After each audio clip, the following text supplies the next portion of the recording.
जिसने मन को जीत लिया है उसने पहले ही परमात्मा को प्राप्त कर लिया है, क्योंकि उसने शांति प्राप्त कर ली है। ऐसे मनुष्य के लिए सुख दुख, सर्दी गर्मी और मान अपमान एक ही है, क्योंकि अगर आप अपने मन को जीत लेते हैं तो परमात्मा के द्वार पहुंच जाते हैं। नमस्कार दोस्तों, मैं हूं संजू के बैनर्जी। जिसने मन को जीत लिया है उसके लिए मान क्या अपमान क्या सब एक ही है। और अब मन को कौन जीत सकता है? मन को तो आप ही जीत सकते हैं।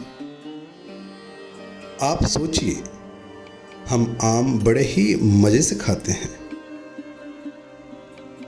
लेकिन आम हर वर्ष आता है। कभी आम क्या इस संसार से खत्म हुआ है? नहीं खत्म हुआ है। तो लालच कहाँ है? हमारे मन के भीतर में लालच है। इसी तरह से ये संसार तो परमेश्वर का बनाया हुआ है, हर एक वस्तु उनका है। तो फिर हम अपने मन में लालच लेके क्यों घूम रहे हैं? क्यों हम ये रट्टा मार रहे हैं, ये मेरा है, ये मेरा है, ये मेरा है, जबकि सच्चाई तो ये है कि आप जिसे अपना शरीर कह रहे हैं वो भी आपका खुद का नहीं है। मृत्यु के बाद आपके शरीर को जला दिया जाएगा और क्रियाक्रम के बाद आप पंच तत्वों में लीन हो जाएंगे और आपके नाम पे ना जाने कितने लोग भोज खा के आपको भूल जाएंगे। कोई याद नहीं रखेगा आपको, कोई भी नहीं। तो फिर ये जलन कैसा? क्यों दूसरों से जलना? क्यों दूसरों से लोभ करना? क्यों अपने ऊपर भरोसा नहीं?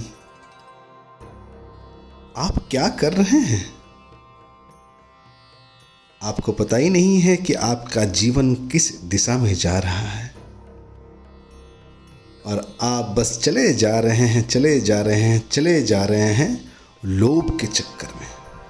और ये लोभ आपको विनाश के पथ पे लिए जा रहा है और आप चले जा रहे हैं, चले जा रहे हैं, चले जा रहे हैं। मैं तो आपसे यही कहूंगा कि आप जरा रुकिए, जरा ठहरिए और जानिए अपने आप को।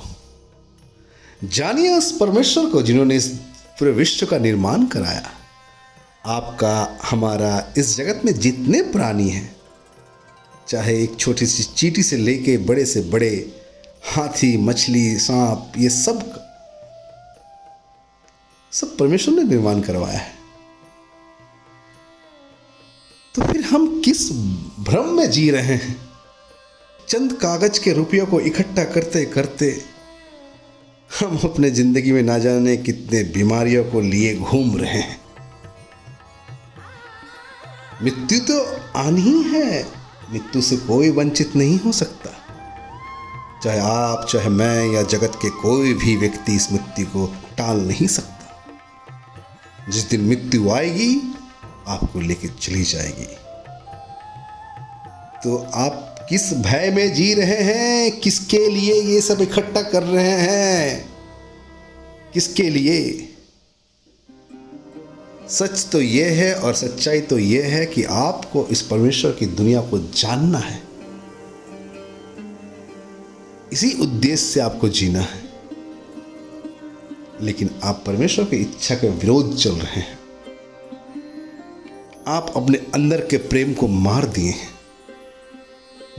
जहां लोगों से आपको प्रेम करना होता है वहां आप जलन कर रहे हैं। क्यों कर रहे हैं ऐसा? क्या मिलता है आपको और इसका परिणाम क्या होगा?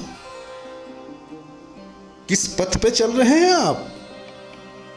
और चल भी रहे हैं तो क्यों चल रहे हैं? किसके लिए चल रहे हैं? खुद के लिए?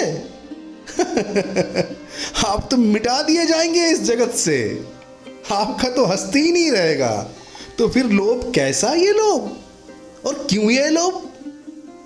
जरा अपनी माँ से पूछिए, जरा अपने बच्चों से पूछिए, जरा अपनी बीवी से पूछिए कि ये जो मैं पाप कर रहा हूँ, पाप करके धन इकट्ठा कर रहा हूँ, क्या इसके भागीदार तुम भी होगे?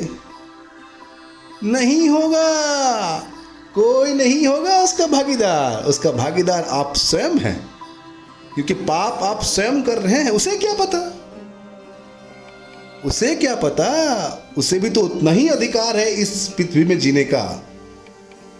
जिस तरह सूरज की रोशनी में कोई बंटवारा नहीं है, जितना अधिकार आपको है उतना अधिकार मुझे है, एवं जगत के जितने सारे प्राणी हैं सबका उतना ही अधिकार है।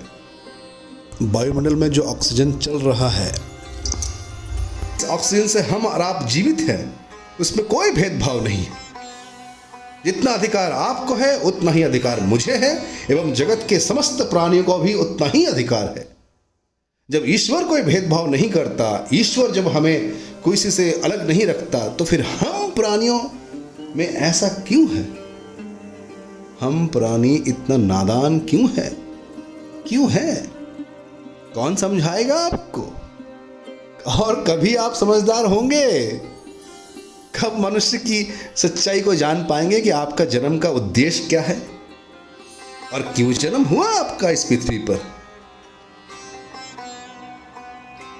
जानिए आप अपने आप के बारे में, जानिए इस ब्रह्मांड को देखने के लिए हुआ है।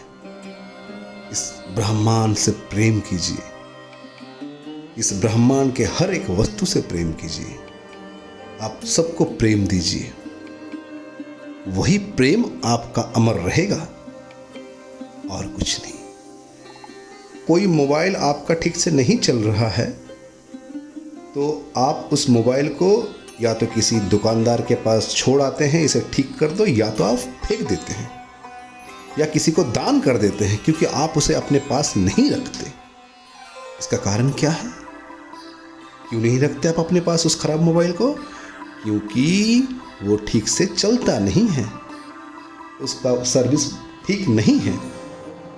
तो इसलिए अगर आपने उसे फेंक ही दिया तो सोचिए, भगवान ने हम जैसे मनुष्यों का निर्माण कराया है। अगर हमारे मन में कुछ गलत होगा, हमारे दिमाग में कुछ गलत होगा, हमारे तन में कुछ गलत होगा, हमारे सोच में कुछ गलत होगा, हमारे चाल चलन उठने बैठने में कोई गलत होगा, तो क्या परमेश्वर आपको अपने पास रखेंगे? नहीं रखेंगे, नहीं, बिल्कुल नहीं रखेंगे। तो आप अपने आप को ठीक कीजिए और अपने बारे में जानिए। नमस्कार दोस्तों, मैं अपनी वाणी को यहीं ख़त्म करता हूँ। तो बहुत जल्द आपके सामने एक और नई जीवन की सच्चाई लेके आता हूँ। तब तक अपना ख्याल रखिए और जानते रहिए और जागते रहिए। जय जगन्नाथ।